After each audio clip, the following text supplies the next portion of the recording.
নমস্কার, আমি doctor Mouli Madhab Ghatak, senior physical medicine and rehabilitation consultant এবং medical rehabilitation centre TRA general hospital Park Circus এর আমি এই মেডিকেল কনসালট্যান্ট এবং ইনচার্জ।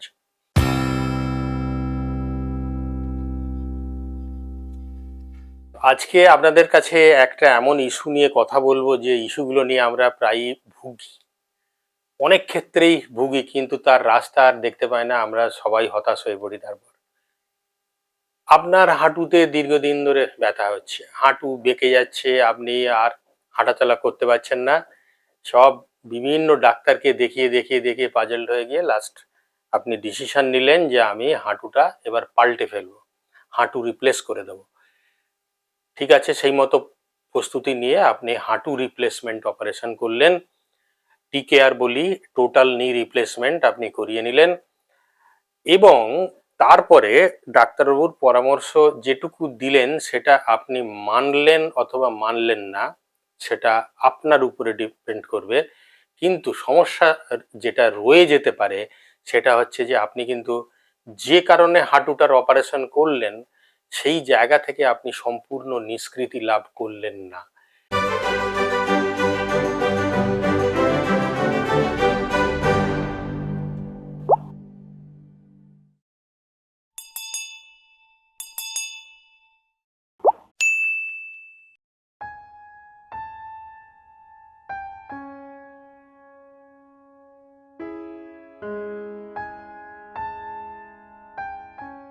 এটার জন্যে যেই ডাক্তারবাবু অপারেশন করলেন তিনি দায়ী তা নয় অধিকাংশ ক্ষেত্রেই, এটাই আপনাকে বলছি, কারণ তিনি তার অপারেশনটা ঠিক করছেন, আমরা যেটা পাচ্ছি রুগীদেরকে।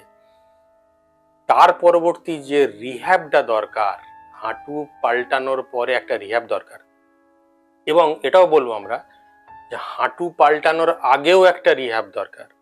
তার কারণ, তারও কিছু কারণ আছে।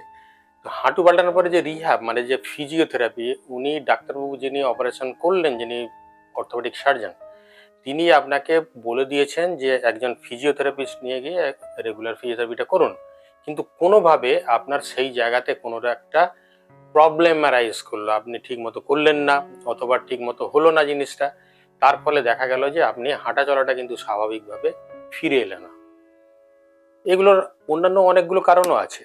আমাদের কাছে যেসব রুগীগুলো এসেছে এবং আমার এখানে রিহ্যাব সেন্টারে ভর্তিও হয়েছে অনেক রুগী, তাদের মধ্যে আমরা দেখেছি যে এর সঙ্গে অ্যাসোসিয়েটেড অন্য প্রবলেম অনেকের ছিল।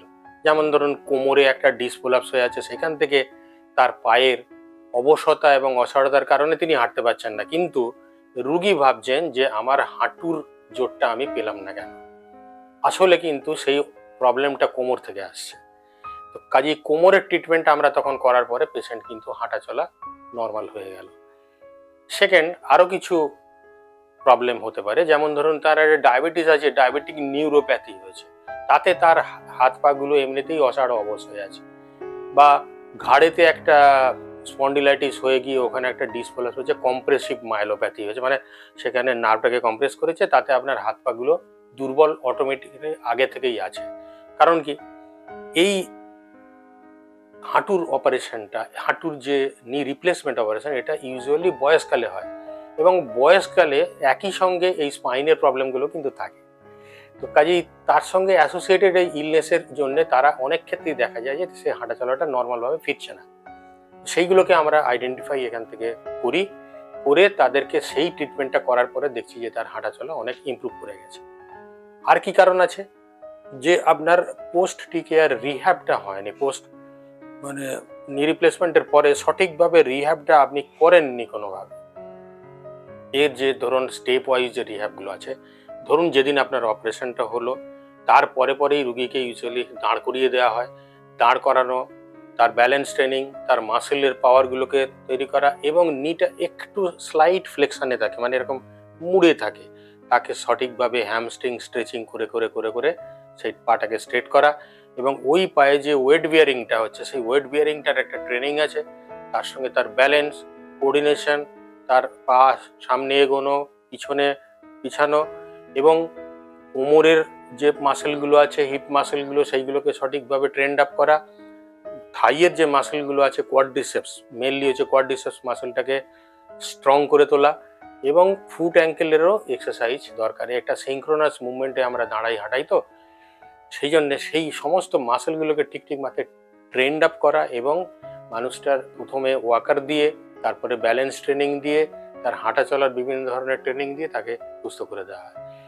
এবারে যদি কোনো লোকাল ওইখানে ইনফ্লামেশন তৈরি হয়, তাহলে সেটা আপনার সার্জনকে বলতে হবে, বা যিনি ডক্টর থাকছেন তাকে আপনি পরামর্শ করতে পারেন। তো সেইগুলো তখন তিনি সেইটার টেক কেয়ার করবেন অবশ্যই। তো কিন্তু এই নি রিহ্যাবটা এই প্রথম 4 থেকে 6 সপ্তাহ একদম ইন্টেন্স রিহ্যাবের মধ্যে থাকতে হবে আপনাকে। শুধু হাঁটু পাল্টে ফেললেই হবে না।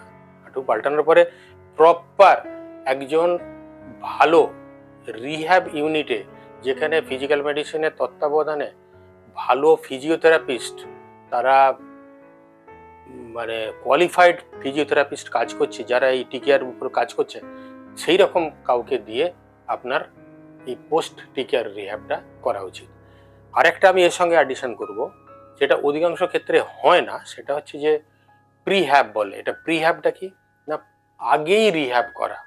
সেটা কি, যে হাঁটু যখন আপনার ফুলে যাচ্ছে, ব্যথা হয়ে যাচ্ছে, তখন অটোমেটিক্যালি দীর্ঘদিন ধরে আপনি হাঁটুটাকে ভালো কাজ করাচ্ছেন না বলে আপনার হাঁটুর উপরে যে মাসেলগুলো, কোয়াড্রিসেপস মাসেল, হ্যামস্ট্রিং মাসেল, এবং তার সঙ্গে অ্যাসোসিয়েটেড হিপের যে সমস্ত ফ্লেক্সার এক্সটেন্সার মাসেলগুলো, অ্যাঙ্কেলের বিভিন্ন মাসেল, এইগুলো সব নন কন্ডিশনড অবস্থায় থাকে। এগুলো ঠিক কন্ডিশন থাকে না, অথবা অ্যাট্রফি হয়ে যায়, শুকিয়ে যায়, সেগুলো কমজোর হয়ে থাকে। সেই অবস্থায় আপনি হাঁটু রিপ্লেস করলে তখন কিন্তু এই হাঁটুর জোর আসার সম্ভাবনাটা অনেকটা কমে যায়। সেই জন্য আমি বলবো যে আপনি হাঁটুর এই রিপ্লেসমেন্ট অপারেশনের অন্তত 2 থেকে 3 সপ্তাহ আগে থেকে খুব ভালো অ্যাক্টিভ একটা রিহ্যাবিলিটেশন প্রোগ্রামের মধ্যে যান, যেখানে আপনার হাঁটুর পেন যথাসাধ্য যতটুকু পারা যায় কমিয়ে নিয়ে এই মাসেলগুলোকে স্ট্রেংথেনিং করে আপনার হাঁটুটাকে মানে শক্তিশালী করে তবে আপনাকে নি রিপ্লেসমেন্ট অপারেশনের জন্য আপনি তৈরি হলেন বলে আপনাকে পাঠানো হয়। এইটা করা আধুনিক বিজ্ঞানসম্মতভাবে করা উচিত বলে আমি মনে করি। যাই হোক, আজকে আপনাদেরকে এই হাঁটু রিহ্যাব কেন বললাম, কারণ এরকম অনেক রুগী আমাদের কাছে আছে 1-1.5 বছর ধরে বিছানায় শুয়ে আছে, নি রিপ্লেসমেন্ট হয়েছে, একটা হিপ রিপ্লেসমেন্ট হয়েছে, তিনি তারপর থেকে বিছানায় শয্যাশায়ী।